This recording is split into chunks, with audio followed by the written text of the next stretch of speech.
is no question that America is facing its toughest battle regarding gun ownership, and everyone here in America has unleashed all their crazy. Seriously, this is one of the strongest fights I've ever seen for and against sensible gun control in my entire life. And many concerned gun owners, whose assholes are already starting to pucker up as I begin here tonight, think the government and liberals want to take away all the guns. Wait, is that actually true? The government wants to take away all the guns? Well, how about this? How will all the mentally unstable, racist white guys who've been consistently involved in mass shootings here in America go on another killing spree in a school or a church without any guns? Seriously, how the fuck are all the good cowboys who are too scared to enter the school during an active shooter, even though it's the exact job they're trained to do, going to fight all the bad cowboys if America has no guns, dummy? What's that? Oh, that's just a scare tactic used by gun lobbying groups like the NRA against sensible gun control. And that right there is just the beginning of this problem. Certain rational people, like myself, would like sensible gun control. And to clarify, that includes closing gun show loopholes, stricter background checks to make sure a person buying a killing machine hasn't committed a violent crime in the past and has some basic training on how to operate a firearm safely. Just like getting a driver's license. And those responsible adults that are legally allowed to purchase a firearm must register that gun just like we do with every car in the United States. Groups like the NRA will push the narrative that gun control means all the guns will be taken away. And a national gun registry is just the first step in the government's systematic plan to use said registry to go door to door and take away all the guns from those poor citizens that were authorized to legally purchase those killing machines in the first place. And 14 states already have laws on the books called the red flag laws, which allows local police who feel a citizen is either a danger to themselves or the community can file an affidavit with the court to legally confiscate that person's firearms for 14 days. And lucky for us, Vice News went to Seattle, where this red flag law is in full effect, and rode along to see the process in action. Take a look. You guys have taken one gun off him. I took 7 off of him, and the case just keeps getting continued. Good morning, everyone. Thank you. This is a very important day for the people of Illinois. Illinois Governor Bruce Rauner signed a bill on July 16th that enacted a so-called red flag law that allows police to take guns away from someone a court decides is a potential danger. New York is trying to follow suit. It would be the 14th state with a red flag law. Washington was one of the first. And officers there are already doing the difficult work of identifying people who might be threats. So that's the bad one, right? That's the bad gun? In late May, the Seattle police broke down Brian Smith's door and confiscated all of his guns. They were able to do that because of a new Washington state law that lets police seize firearms from people deemed unfit to keep them. It's called an Extreme Risk Protection Order, or ERPO. In Seattle, the final decision about when to ERPO someone has to come from a judge. But it all starts with Sergeant Eric Piskonski and the officers in his crisis response unit.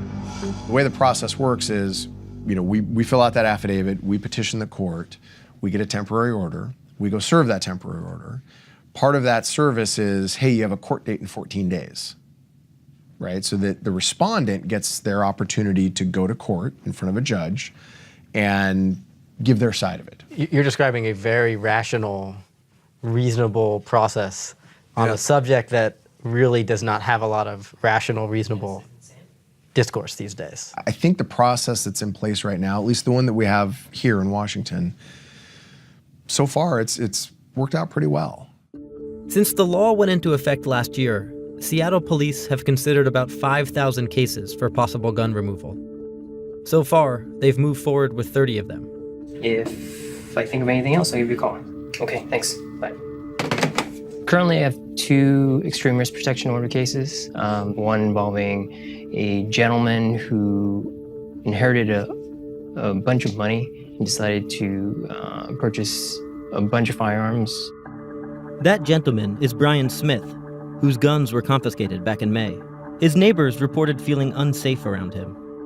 It all started when he consumed a whole bunch of alcohol, started firing off rounds at crows and stuff like that. So it was posing a little bit of danger to his neighbors. So we petitioned for a extreme risk protection order to take his firearms away.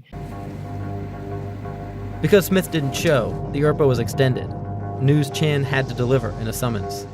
So 2 houses down, 8248 is Brian Smith. I've been working on an ERPO on him since May. You guys have taken 1 gun off of him. I took 7 off of him, and the case just keeps getting continued. Oh, there he is. Hold on. He's right in the back. Yeah, he is. Yeah. Smith was home when the police arrived, and they served him the papers. I'm glad that worked out. Mr. Smith. How are you? I'm Josh. How are you? Nice to meet you. It's Captain. Captain. How you doing, Captain Smith? Hi, John. So they took some guns from you, is that right? Yeah. What do you think about that? I thought that was kind of snotty because I haven't been accused of anything yet. Yeah. Do you know about this new law that allows them to do this? Yeah, the extreme risk protection order. Yeah. Do you think that you qualify for that? Risk to who? Whom? You? You? You? Yeah. I think there was no victim. Let me get a... See, I'm drinking alcohol. I've got guns. There was a Thompson Center 54 caliber muzzleloader here. 38 Special Ladysmiths was in the bedroom, so I have access to it in a case. And he unloaded that, took it, and then he took all the cartridges in there. This isn't Smith's first run-in with the law. This competency assessment, in a separate criminal case, found him to exhibit a number of symptoms of mental illness and alcoholism. Smith refutes the findings. He writes the evaluation, he goes, "Oh, Mr. Smith is an alcoholic, he's deluded, grandiose, whatever it is." He just slams me because I think he was mad because I was in control of the interview because I'm smarter. It was incredible to me that they could just decide they're going to use this new law against a citizen of the United States with constitutional rights with no justification. Earlier this month, a judge granted the full-year ERPO against Smith. Smith's mental state wasn't central to the ERPO order. We're never ever saying we should take away their rights forever and that they shouldn't have guns for the rest of their life. We're saying let's take a pause here and breath and see if you are, mentally okay to have a gun. Just as a practical matter, right? You're a cop and you're encountering people who you can see that they pose a danger, but without this tool, what are you going to do? It's what we did before, just kind of monitor people. Sit around and wait. Yeah. Wait to see what happens. But potentially wait for something terrible to happen too. Potentially, yes. So it does make me sleep better at night.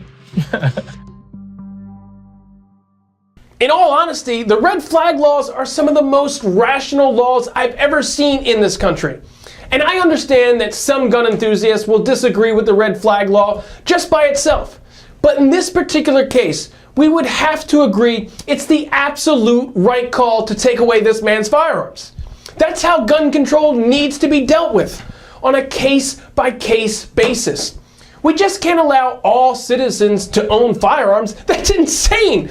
Prime example.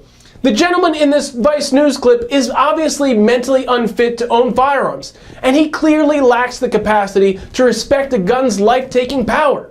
Shit, this man even lacks the capacity to start tidying up when a fucking news crew shows up to his house.